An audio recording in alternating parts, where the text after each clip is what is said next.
มีคนบอกไว้ว่านี่คือสงครามที่ยุติทุกสงครามทั้งโลกใบนี้แต่ในความเป็นจริงมันคือจุดเริ่มต้นของนรกถึงหน้าดินที่มนุษย์สร้างขึ้นมาเอง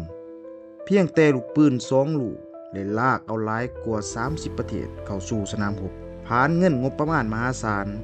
และก็พากเอาชีวิตของผู้คนไปหลายกว่า20ล้านคนเกิดยังขึ้นในปี1914หาปี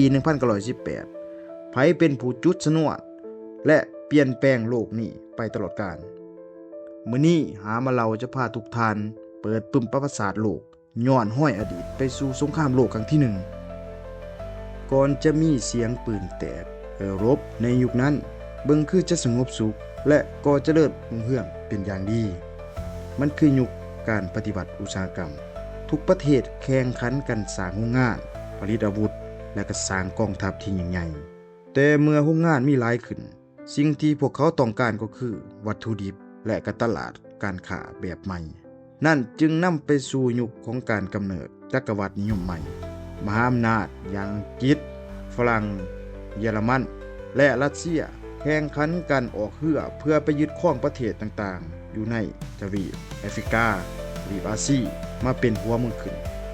ความโลภมากและการแข่งขันกันเป็นเบอร์หนึ่งนี้เองได้สร้างความบาดหมางอย่างเงียบให้กับบรรดาผู้นำในยุโรปทุกประเทศเริ่มแบ่งฝักแบ่งฝ่ายจับมือกันเป็นพันธมิตรแบบหลักๆล่อถาเพียงแต่ไม่ขีดไฟการเดียวที่จะโยนลงกองน้ำมันเท่านั้นและไม่ขีดไฟการนั้นก็ถูกดูดขึ้นในวันที่28มิถุนายนปี1914ที่เมืองซาราเจโว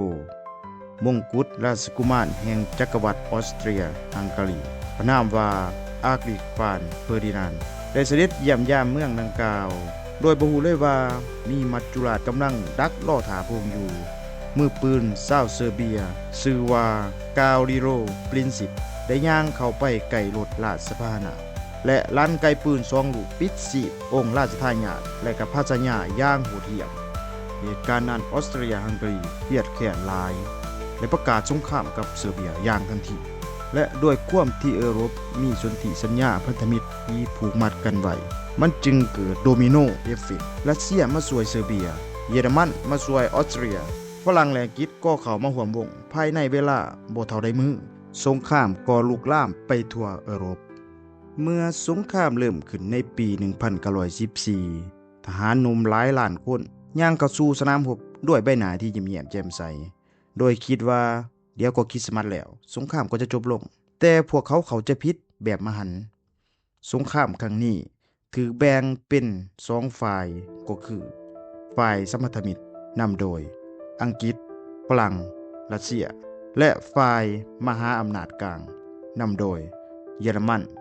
ออสเตรียฮังการีและอาณาจักรออสโตมันความโหดร้ายที่แท้จริงของสงครามครั้งนี้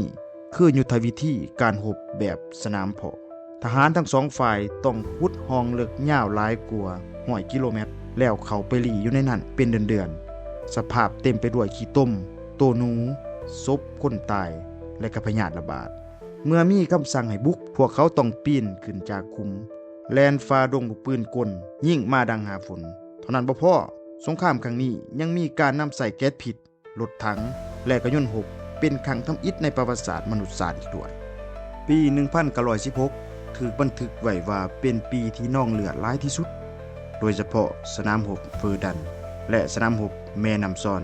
เฉพาะแต่2สนามรบนี้มีทหารล้มตายและบาดเจ็บร่วมกันหลายกว่า2 ล้านคนพวกเขาส่งชีวิตวัยหนุ่มไปถิ่มเป็นล้านคนเพียงเพื่อญาติแย่งดินแดนกันบ่เท่าใดกิโลเมตรเท่านั้นมันบ่แม่นสงครามเพื่อชัยชนะอีกต่อไปแต่มันคือเครื่องบดสีดมนุษย์ที่ทำลายทุกอย่างที่ขวางหน้าก้าวเข้าสู่ปี1917เกิดจากการเปลี่ยนแปลงครั้งใหญ่2อย่างที่พลิกโฉมหน้าสงครามอย่างทมิตก็คือ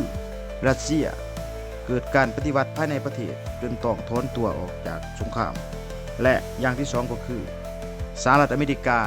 ที่ตอนทำอิฐประกาศตัวว่าจะเป็นกลางตัดสินใจโดดเข้ามาร่วมสงครามในฝ่ายสมรรถมิตรย้อนความเครียดแค้นที่เรือดำน้ำเยอรมันไปยิงกำปั้นโดยสารลูซิทาเนียล่ม กองทัพอเมริกาพร้อมด้วยอาวุธเสบียงอันมหาศาลได้กลายเป็นเฟื่องเส้นสุดท้ายที่มาทับฝ่ายมหาอำนาจกลางจนต้านทานบ่ไหวเยอรมันและพันธมิตรค่อยๆย่อมจำนนไปเทื่อละประเทศและในที่สุดวันที่11เดือน11ปี1918เวลา 11:00 น.เสียงปืนในยุโรปก็เงียบสงบลงสัญญาณสงบศึกได้ถือประกาศใส่มหาสงครามได้สิ้นสุดลงแล้วหลังจากควนปืนจางหายโลกบ่มีวันกลับไปเป็นคือเก่าอีกเลยอาณาจักรที่เคยยิ่งใหญ่ถึง4อาณาจักรต้องล่มสลายลงภายในพริบตานั่นก็คืออาณาจักรรัสเซียเยอรมันออสเตรียฮังการีและออสโตมันแผนที่โลกถูกแตบขึ้นใหม่และที่สำคัญฝ่ายที่ชนะได้บีบบังคับให้เยอรมันเส้นสนธิสัญญาแวร์ซายน์ที่ปรับไหมเยอรมันอย่างหนักหน่วงและก็เหยียบย่ำศักดิ์ศรีชาวเยอรมันจนจมดินซึ่งพวกเขาบ่ฮู้เลยว่าสนธิสัญญาฉบับนี้แหละที่กลายเป็นแกนพันแห่งความแค้นที่รอถาการเติบโตและก็จะพาให้โลกเข้าสู่สงครามโลกครั้งที่2ที่ร้ายแรงกว่าเก่าในอีก20 ปีต่อมา